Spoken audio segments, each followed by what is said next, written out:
This program is sponsored by Shine, a pet food company that features over 40 organic, fresh dog and cat food recipes that give your animals delicious and balanced meals. Shine uses responsibly sourced ingredients and earth-friendly packaging, and they're a certified B Corporation, which means that they meet the highest social and environmental standards. My own dogs eat Shine pet food, and they love it, even my very finicky dog, Curly. Shine has stores in Santa Fe, Boulder, and Denver, and you can order online from anywhere at shine.pet. From the Radio Cafe and the Quivira Coalition, you're listening to Down to Earth, the Planet to Plate podcast. I'm your host, Mary Charlotte Domandi. Today we're going to be talking to an Iowa farmer who started out in journalism and academia and ended up raising grass-finished cattle. That's right after these announcements. This program is sponsored by the Agrarian Trust. Agrarian Trust is charting a new path forward for the land trust movement. They're advancing an innovative and robust model of land ownership in which agrarianism, social and environmental justice, community well-being, and the earth itself are all seen as fundamentally intertwined. They're doing this by helping regenerative farmers and ranchers to secure long-term, affordable leases. That helps to strengthen local food systems and to transform community relationships to the land across the country. Visit agrariantrust.org to learn more. This program is sponsored by the Greenhorns. Listeners to Down to Earth might enjoy the newly released 6th edition of the New Farmer's Almanac, a literary miscellany written by and for working agrarians. This year's volume is titled Adjustments and Accommodations, and it's full of essays, poetry, and images that explore how people are facing challenges and uncertainties on the land. Learn more and order your copy at greenhorns.org. Today's guest is Beth Hoffman. She's author of the book Bet the Farm, The Dollars and Cents of Growing Food in America, published by Island Press. Beth grew up in the suburbs in New Jersey, and she had a career as an agriculture journalist and college professor on the West Coast. But then she and her husband John moved to Iowa to take over his family farm and to put into practice regenerative and organic principles, including grass-finished cattle, rotational grazing, goats, and all kinds of produce. Beth tells this story in her book, and she also goes into depth about the economic system of farming in this country. It's a fascinating book, definitely worth reading. Welcome, Beth Hoffman, to Down to Earth. Thanks for having me. So you were a food and agriculture reporter for 20 years. Your husband grew up on a farm in Iowa and always planned to eventually take over the farm from his father. And then you and he did that a few years ago. What was that like for you? You were a college professor living in San Francisco. To make that leap, what were some of the challenges involved also from taking over from somebody who maybe wasn't quite ready to let go? Yeah, a lot of challenges, which is, I guess, what a lot of the book is about, is that process of trying to have the farm transition go smoothly, which it rarely does, I would think. But yeah, I grew up on the East Coast, and then I was living at the time in San Francisco. We now live about an hour from Des Moines. There were a lot of challenges. I mean, I think moving to Iowa, the Midwest, is a very different culture from where I grew up in the East Coast. Something like 1% of Iowa is public lands. And so there's just not a culture of recreating or healthfulness, to be honest, in a lot of ways that, like California, for example, is very, very well known for. There's also, as the rural communities have gotten less and less people, as population has shrank, there's just not a lot of places to go to meet people. So we don't have like a coffee shop where you would meet people. It's a very different mindset, a very different feeling, which I would say has some extreme advantages as well. Like, I didn't have any understanding that the kind of quiet that exists in rural areas was something that I really needed. It's an actual feeling in your soul, I would say, that it's grounding. It's a really nice thing to not be around human sounds very often. But then on the other part of it is John's dad was here farming the land, had been for about 50 years by the time we came around. He was very set in his ways. He just passed away actually in January.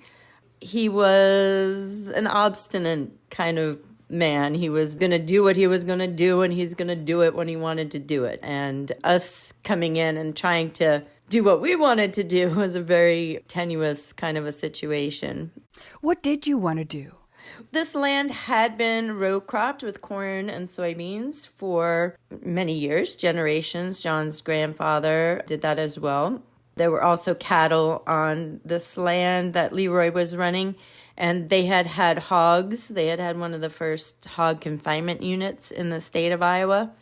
So we came in with all of these kind of San Francisco ideas. John had left the farm in the 90s, 80s maybe, gone to college, and then had gone out to San Francisco and was trained as a chef, worked in a lot of white tablecloth restaurants, then was a produce buyer, a wine buyer, then he became a butcher.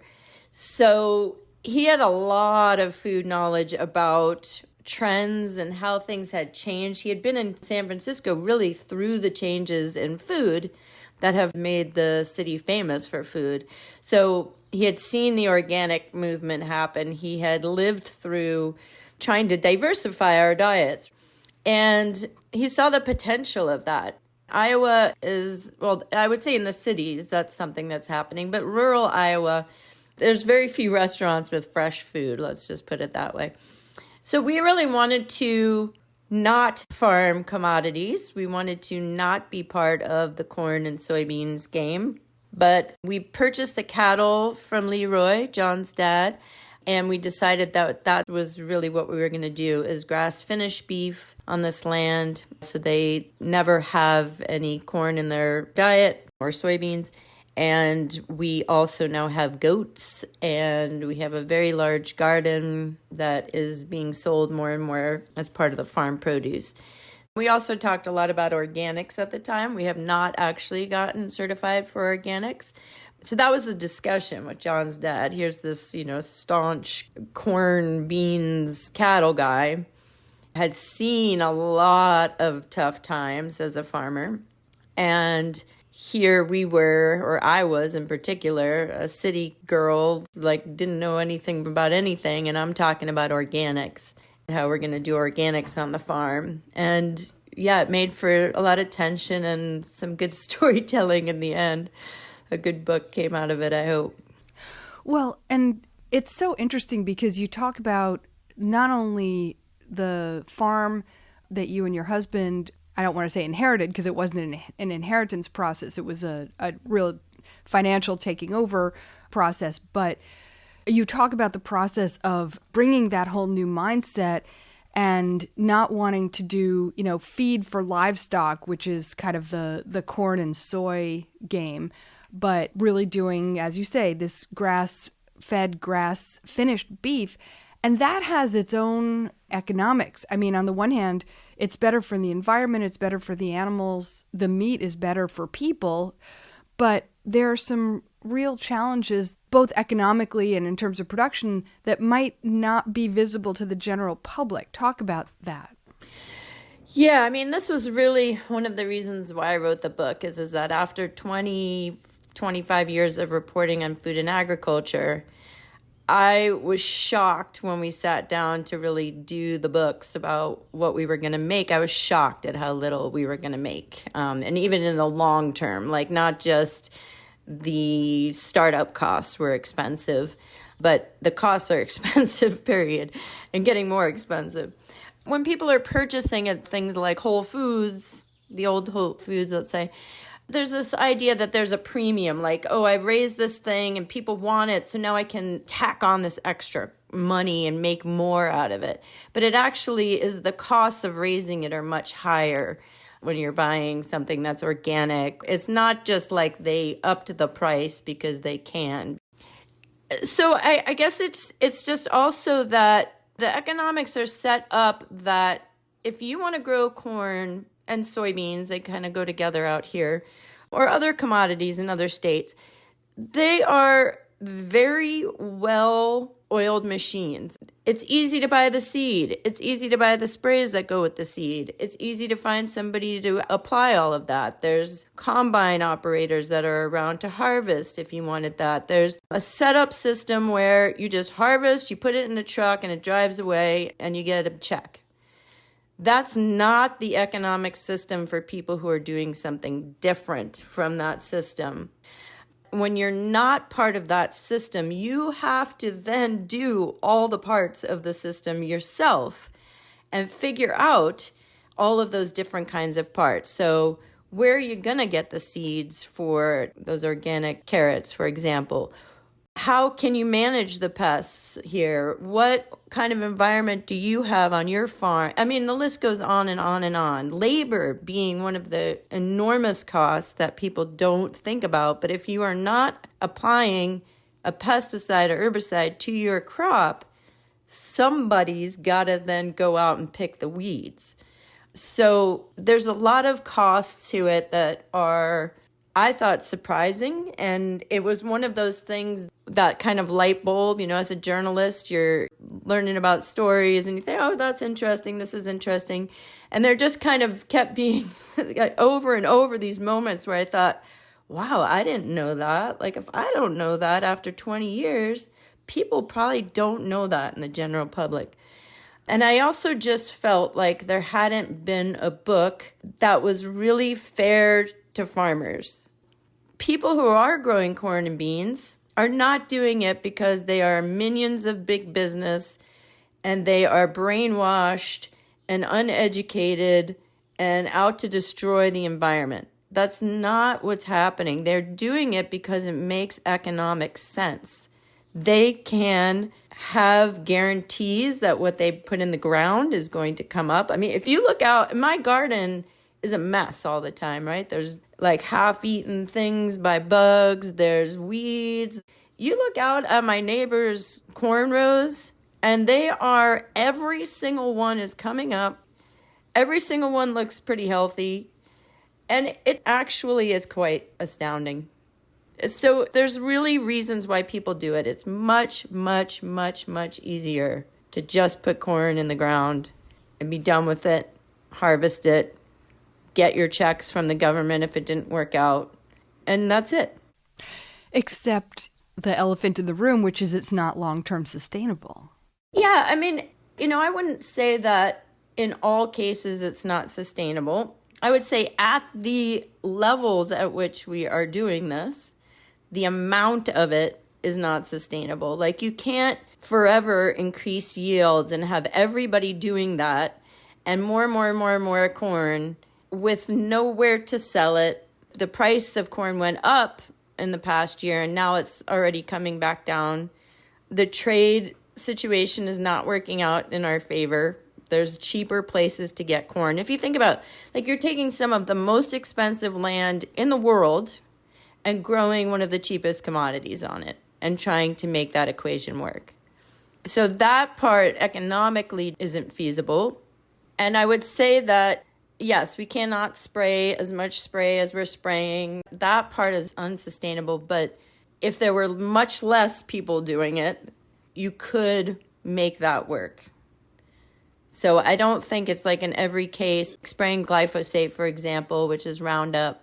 That was one of the big surprises. After doing all of this journalism on food and agriculture for so long and hearing all of these horror stories about sprays and herbicides, and then coming out to Iowa and seeing lots of birds and frogs with only 4 legs, it just was very surprising that things were not as terrible as it sounded. I really think there's probably a time and place for herbicides. I'm not going to say that nobody should spray them ever. Personally, I wouldn't want to do it on my land. I think it's the mass at which we are doing it, which is really the unsustainable part. In terms of economics, I mean, farmers, they're in a tough situation in a lot of different ways. I mean, they don't set the prices that they get for their product. That's set by sometimes corporations, sometimes by the market. They don't set the price that they pay for inputs, for debt, for the price of land itself. You described this situation where there are 4 big meat processors and farmers and ranchers have no control over the price that they are paid for their animals. So these companies can buy the animals for rock bottom prices because they have that control. They're making a ton of money for their CEOs, for their shareholders. Their own workers aren't doing that well and can barely afford to pay for meat, even though they work for a meat company. And then the ranchers and farmers who provide the animals, they're just scraping by, or sometimes they're losing money. And then the government subsidizes them so that there will be meat. It sounds completely insane. Yeah, it's gotten more and more and more and more convoluted.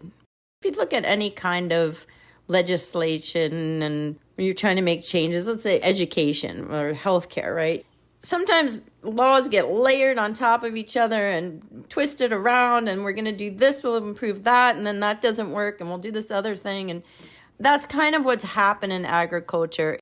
There's a policy in this country of cheap food. You keep people fed. This is a political science 101 kind of idea, right? You keep populations fed, and they're happy. That is really the basic key of running a government. Like, everybody has to have, or as many people as possible, have to have cheap food.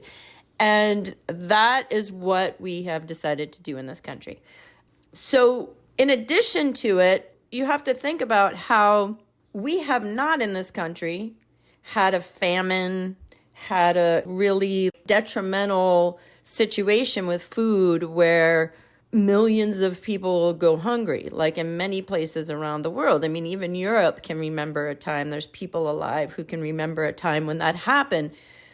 We had the Great Depression, and at that point, these policies were enacted to try and ensure that that wasn't going to happen again. So many of the policies, if we look at them with rosy glasses on, they were created to ensure that we had food.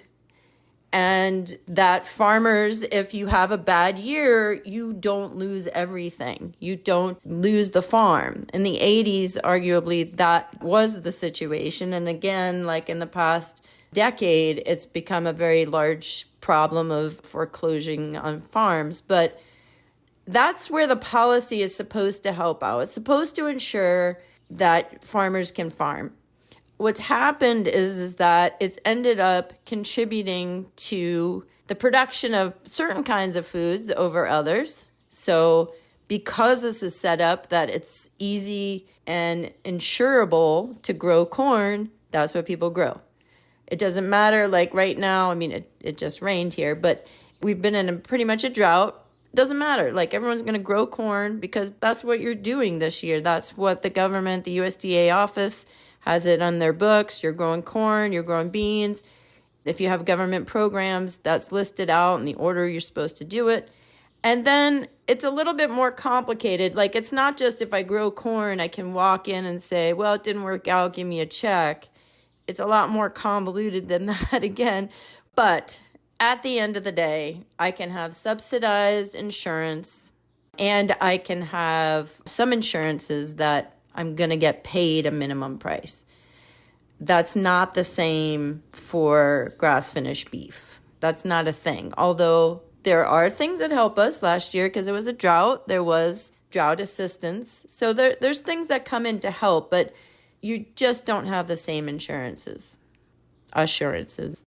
Right. One of the things that's striking is that there are these subsidies and insurance programs set up for corn and commodity crops, but not for like fruits and vegetables, which arguably are the things that we're supposed to really be eating a lot of. And a lot of the grains are going to livestock anyway, not to people. You know, initially, fruit and vegetable growers did not want those kind of insurances because it can distort the market. There was thinking that you would make more if the market was dictating how much you made for fruits and vegetables. Now, in the past Farm Bill and this Farm Bill will probably be similar, where there is some insurance for specialty crops, is what that's called. But again, if you want to keep bellies full, the cheapest way of doing it is through things like carbohydrates, it's through these commodity crops. So, most of the world gets most of their calories from rice, wheat, and corn. And so those things in most countries are what is the most heavily subsidized products. I mean, here we also have things like cotton. If you look at the list of what is subsidized, what qualifies, it doesn't make much sense. I'm writing a thing about millet right now, for example. It's the International Year of Millets, actually, with the UN designation. And we have one type of millet that is supported in this country, but only for bird seed and livestock feed.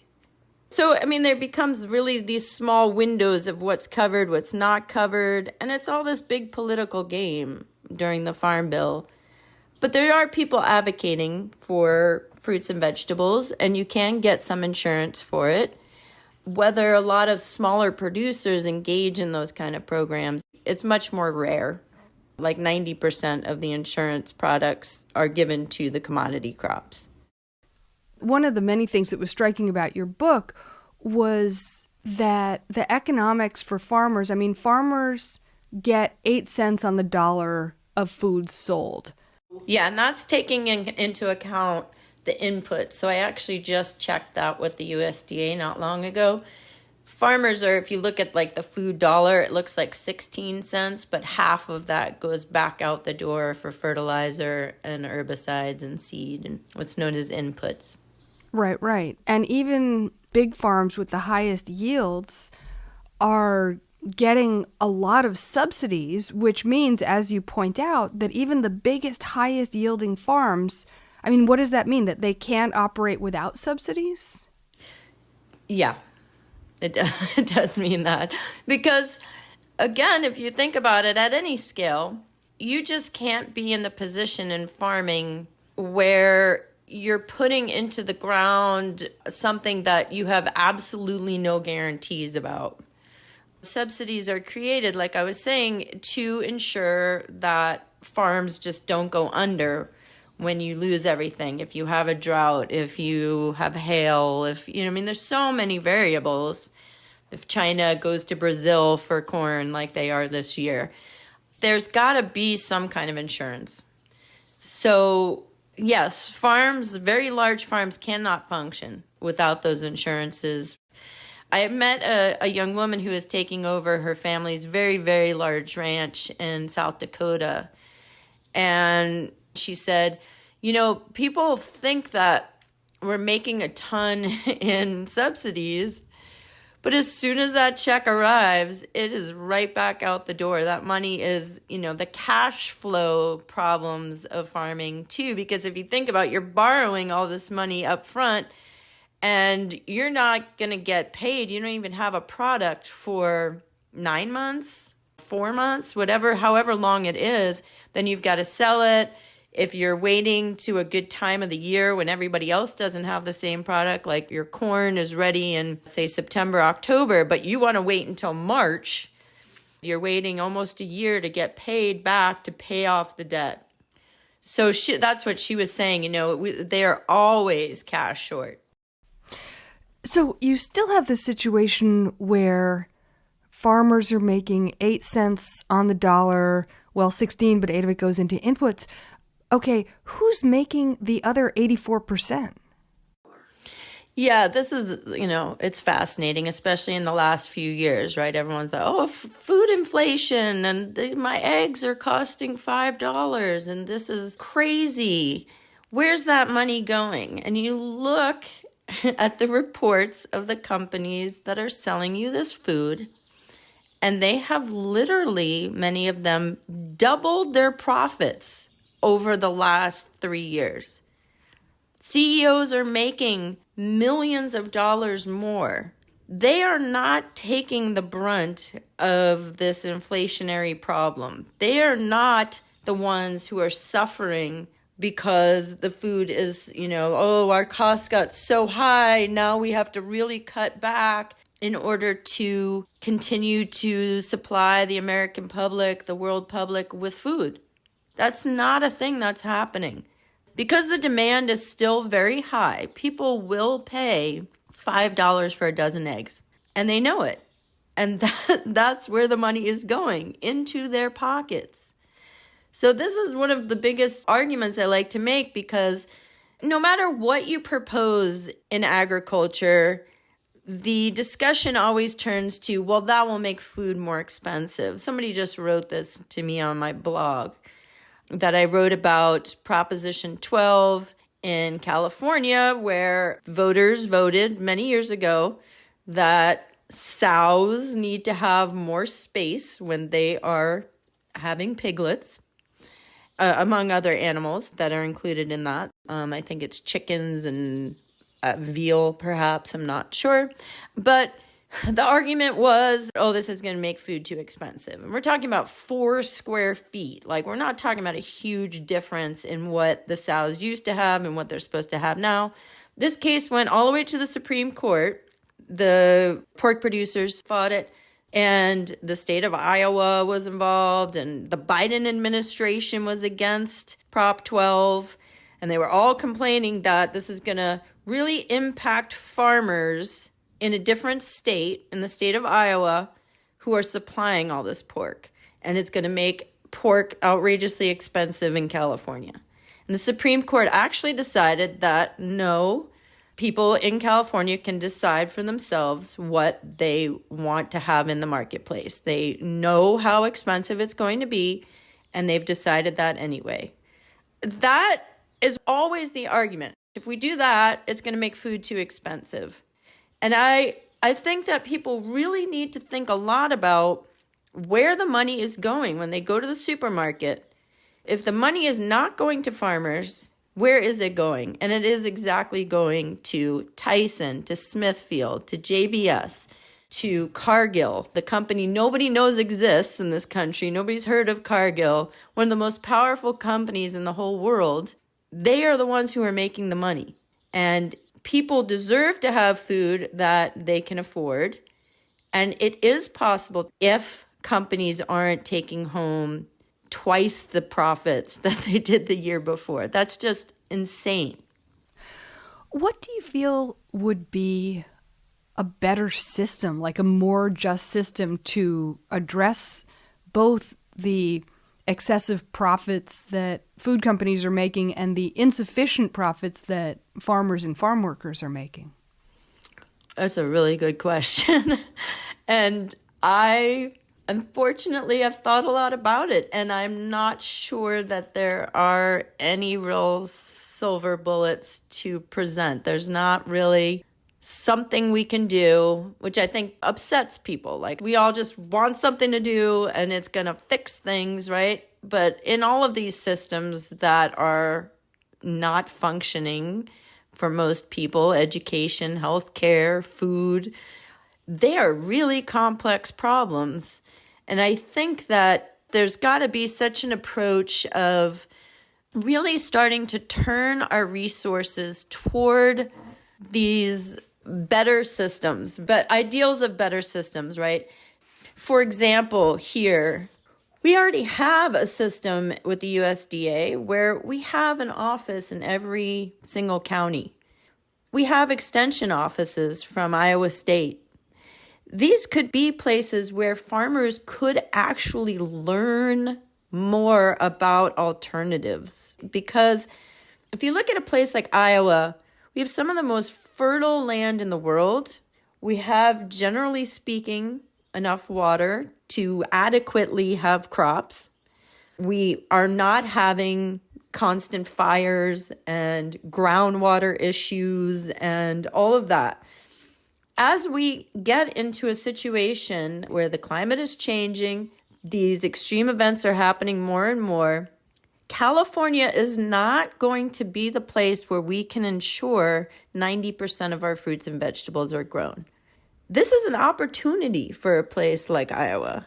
In my book, this is an opportunity for us to start putting more resources in and having more help for farmers to understand what else they could do, and giving some reassurances and insurances for it Having experts that can come out to farms and consult, that would be a start of a new system that could actually work, where we would have diversity in our landscape, we would have diversity in our diet, we would have maybe more economic stability in rural communities where one community could be known for apples and this place is having this interesting food over here that you might want to come travel to. And there's a lot of opportunity in that way that's not being tapped into. And I feel like that would be the beginning of a new system that will take generations to actually evolve. In this state where diets are not good in terms of our overall health, farmers are struggling and continue to struggle year after year. There just needs to be more options, more alternatives for farmers to do different things and to be able to get the assistance they need to do that. You're listening to Down to Earth. Our program will continue in a moment, but we wanted to let you know about some terrific Quivira Coalition in-person and virtual workshops that are coming up. There's an ongoing monthly webinar series being produced by the New Agrarian Program. It's called the New Agrarian Toolkit, a webinar series to dig deep and level up on a variety of helpful topics. There will be several compost-related workshops happening in New Mexico, Santa Fe, Ocate, and Taos, as well as a camp-out workshop happening in Ozona, Texas, on biochar and soil health. You can find out more about all of these at quiviracoalition.org/events, and Quivira, Quivira, quiviracoalition.org/events. And now back to our program.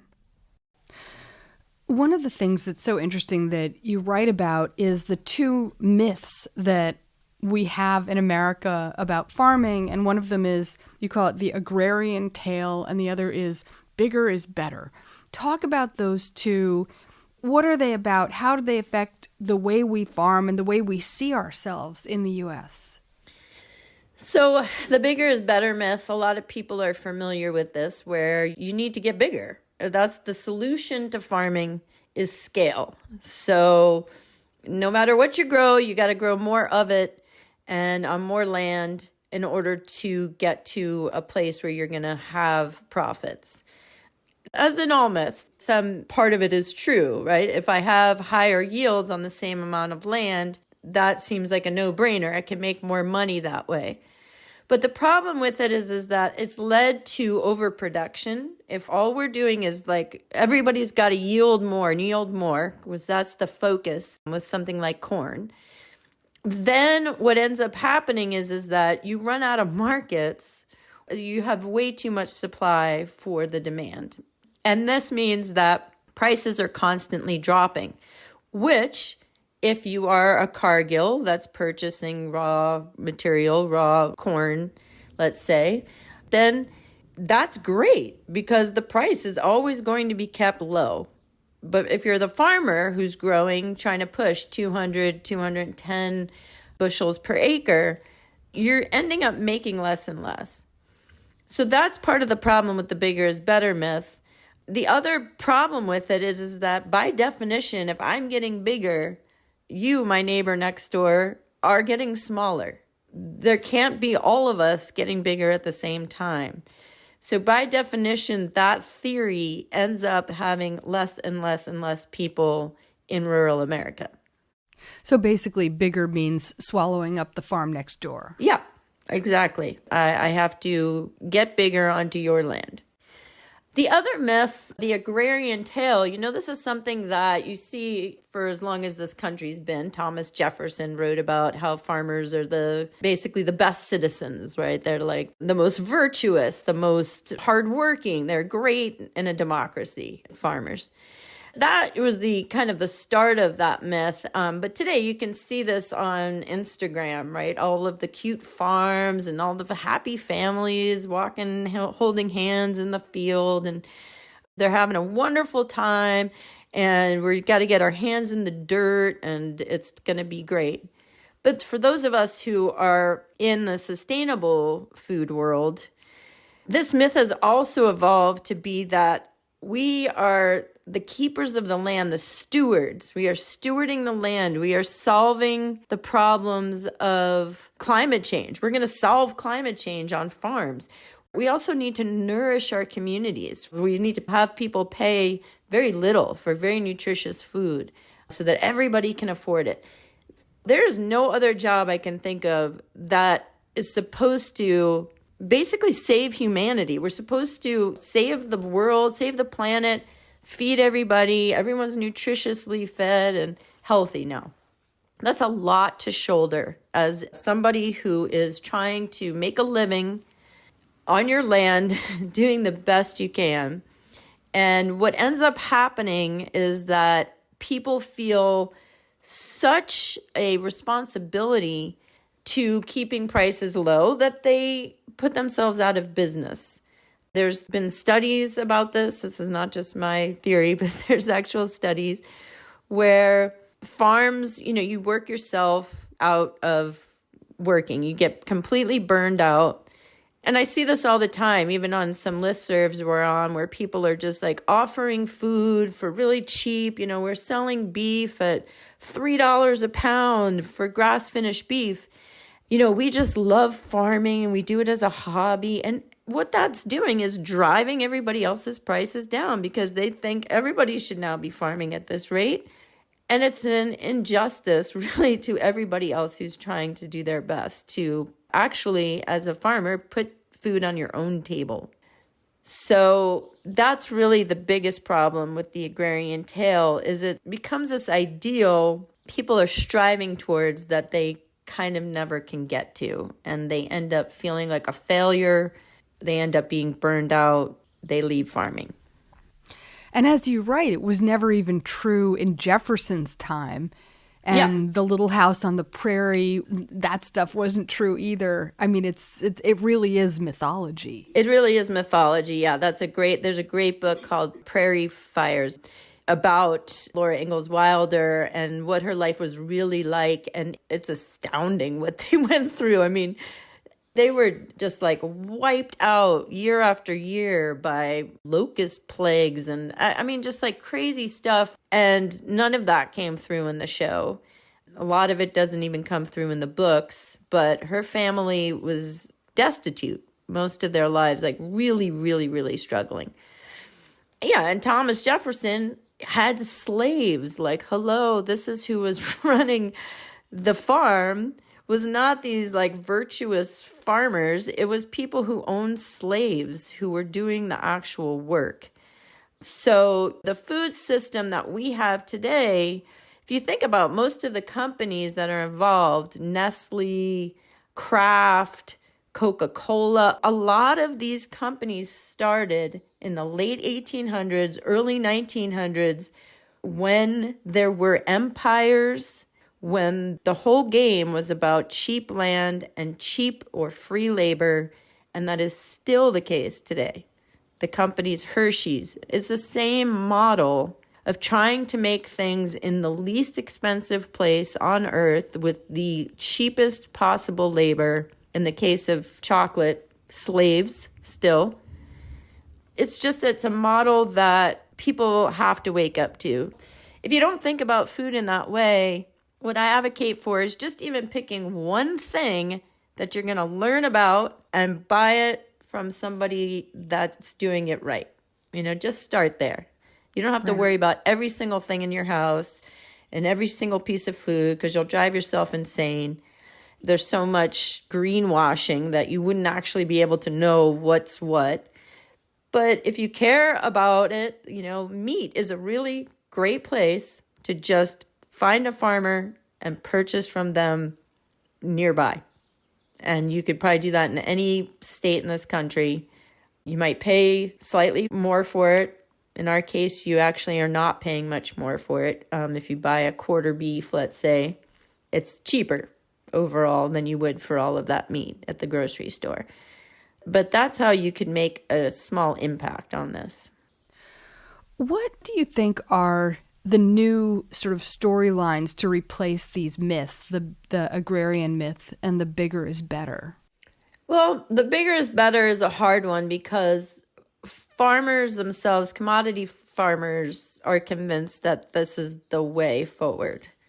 I hope that my book, other people who are talking about farming, really, I think as time goes on and those commodity crops they remain really hard to grow. I mean, like I was saying, there's one good year that we've had in the past 12. It's something where the older generation is going to age out, and there's new generations of farmers. I see them at Iowa State when I speak there, for example, where the young people, even if you want to grow corn and beans, you're aware of what's going on. You're starting to learn, like, okay, I got to maybe think about this in a little bit. I got to recalibrate. So I think that's going to be a generational thing, a generational change that will happen in commodities. Although I guess, you look on YouTube and there's story after story about people with their big rigs and their giant combines. So I think that that's a hard one to battle. But the agrarian myth, I think one of the things that has to be safe for farmers to talk about what's not going well on the farm. Those Instagram-y things where, everything looks perfect all the time, I think the public you have to question that. And to ask farmers what's not going well. If you have a CSA, a community supported agriculture, if you've invested in that and you work with a farm and get a box each week or whatever during the summer, I would encourage you to ask that farm, like, hey, what's really like what's not going well on the farm? And allow them to talk about that. It doesn't need to be all doom and gloom. Like, I've had this conversation with farmers where they say, well, people just don't want to know.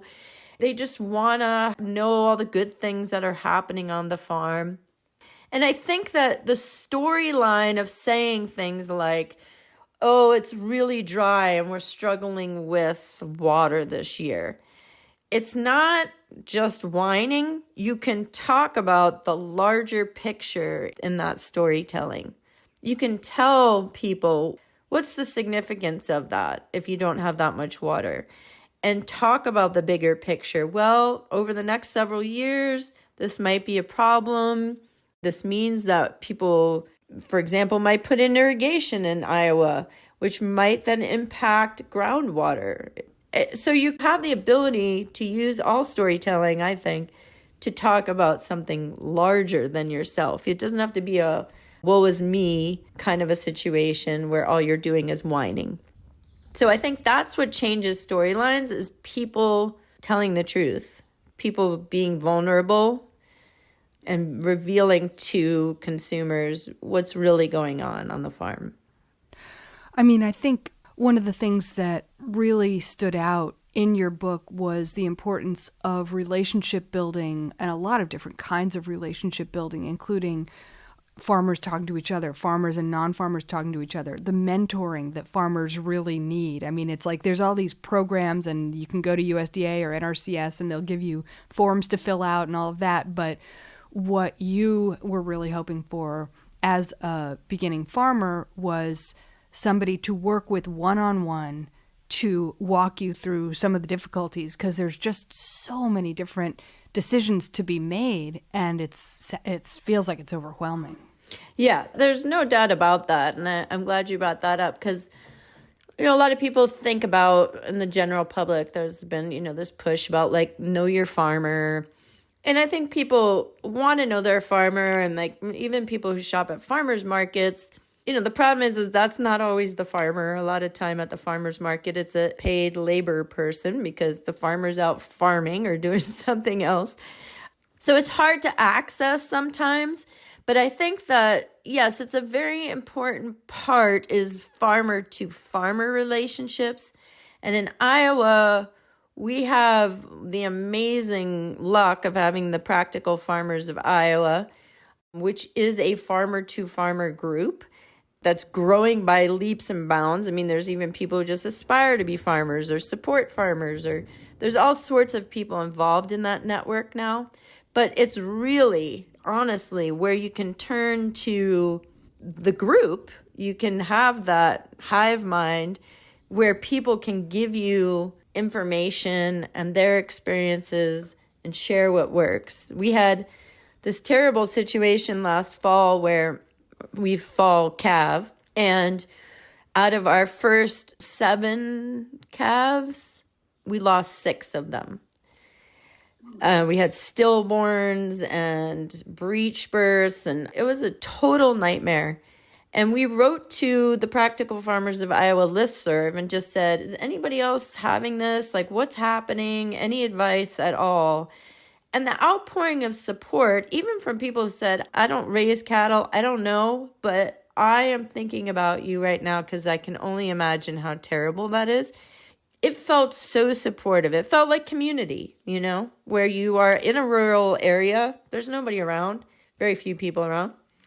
To have that kind of support and people sending us resources and talk to this vet, and it was amazing. That is one place. And I also think I'm a member of, or board member on the Iowa Farmers Union. And I've been to the National Farmers Union convention twice. And again, I can't even just express like how important that is, and to be in this environment with all these people who are thinking about these same issues in really deep ways.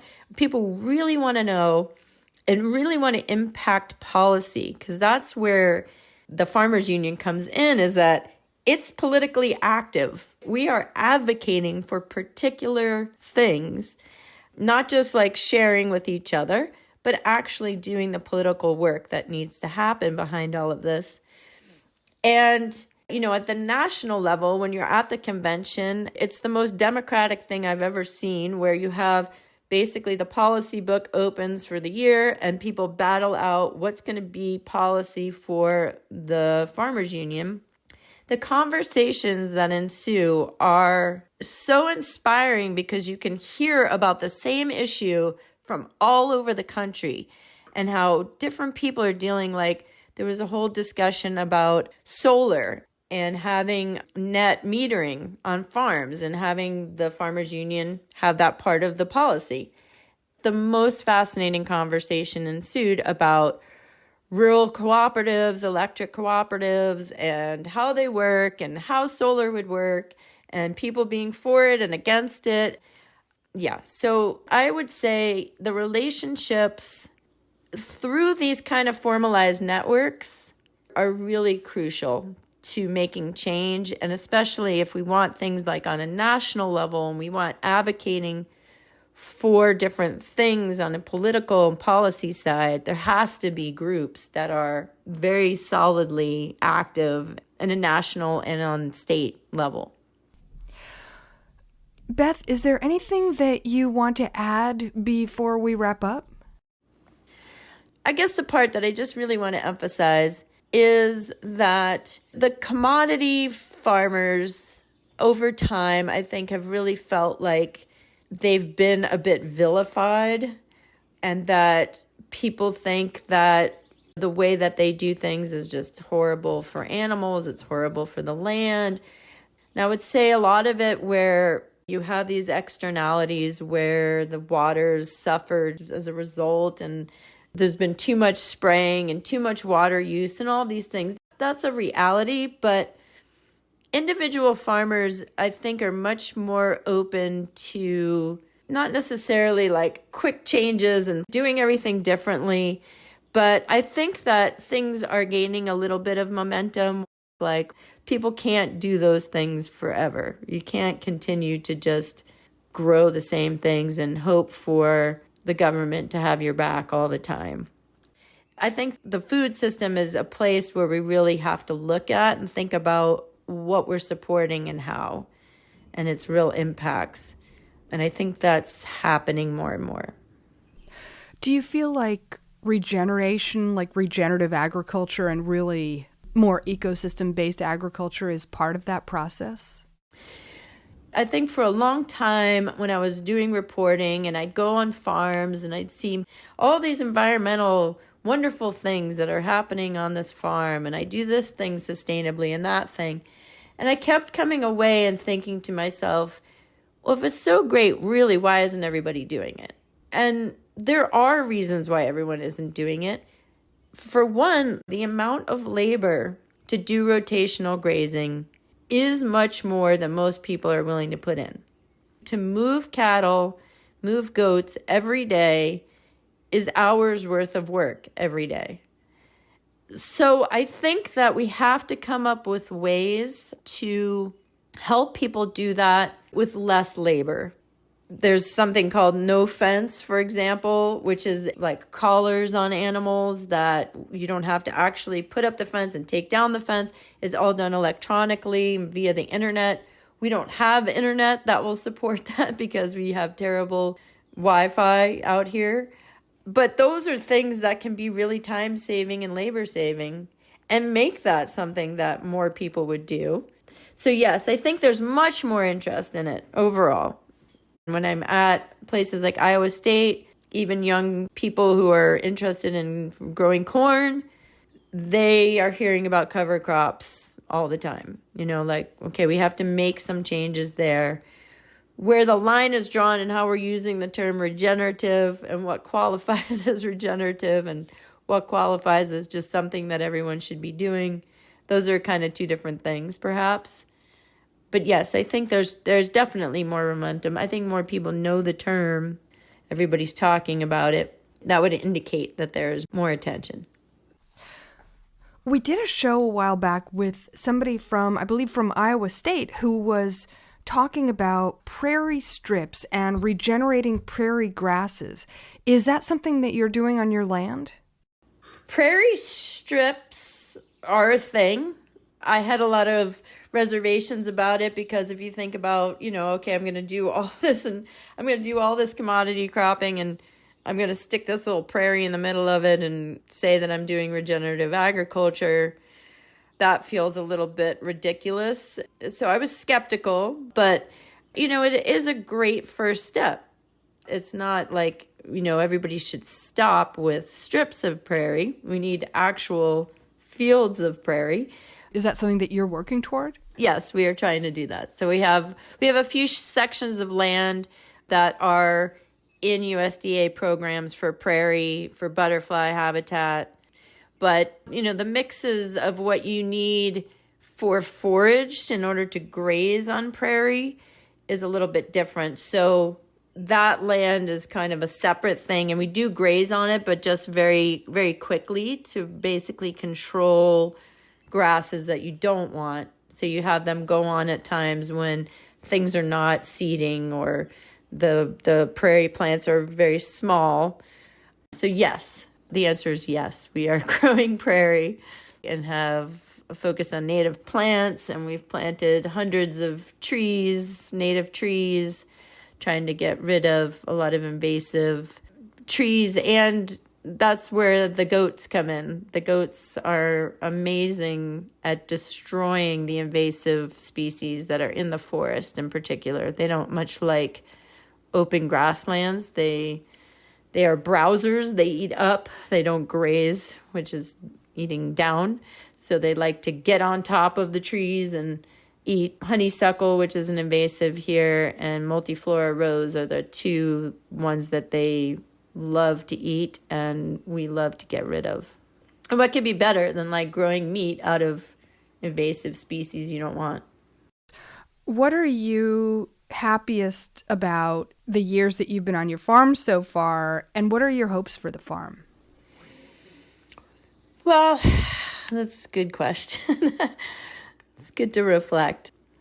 We're in year 5, and for the first time, I would say there's some real changes that are happening that is clear on the landscape, like trees we've planted that are actually almost little trees, and seeing how places that we've grazed has changed the makeup of the grasses over time, or keeping animals out of waterways, for example, and like the impact of that over just this little bit of time. I feel like that's an incredible gift to be able to actually experience and see it in action, and how quickly the land can rebound and how different it is. We've had this kind of drought for the last 3 years here. How different it is for us than our neighbors who graze, like they just stick cows out there and they graze until it looks like a golf course. Whereas you're moving your Whereas cows. we move them every day. Also with the goats, the impact of the goats is amazing. So that I really enjoy. I also feel like I've moved towards more and more vegetables. And so this year we're part of the local food purchasing assistance program, which is a national program, which has been quite active in Iowa, where we can sell to food banks and food pantries at a adjusted rate where it's then compensated for by this fund. So instead of them being dependent upon excess coming from Walmart, for example, and money being supported to go into that kind of the hunger industrial complex, it's being used to support smaller farms. So we're able to ramp up the produce that we're growing, and that makes me really excited too. And we have a building that we are building that's almost completed that will have 2 bedrooms in it and a small area for very small events and cooking classes and that kind of stuff. So that will be very exciting when that's done because people can visit and, really learn while they're here. So we're excited about that. Just getting more involved locally with the local community, seeing how we can be a part of the community more and meet their needs. I think that's like a great vision for the farm, is having it really be part of the community here, not just the sidelining thing that's happening outside of town somewhere. Beth Hoffman, thank you so much for being with us. Thank you. It was really fun. Beth Hoffman is a farmer and author of the book Bet the Farm, The Dollars and Cents of Growing Food in America. You can find out more about the book and about Beth at farmbetiowa.com. You've been listening to Down to Earth. We would love it if you would support this program, which you can do by going to patreon.com/down-to-earth planet to plate, where you can sign up for as little as $3. Patreon is Patreon. And also please rate and review the podcast on Apple Podcasts or wherever you get your podcasts. The Quivira Coalition is a not-for-profit and a community network of ranchers, farmers, conservationists, scientists, educators, and many others dedicated to regenerative practices that produce healthy food, support meaningful livelihoods, sustain biodiversity, and remedy the impacts of climate change.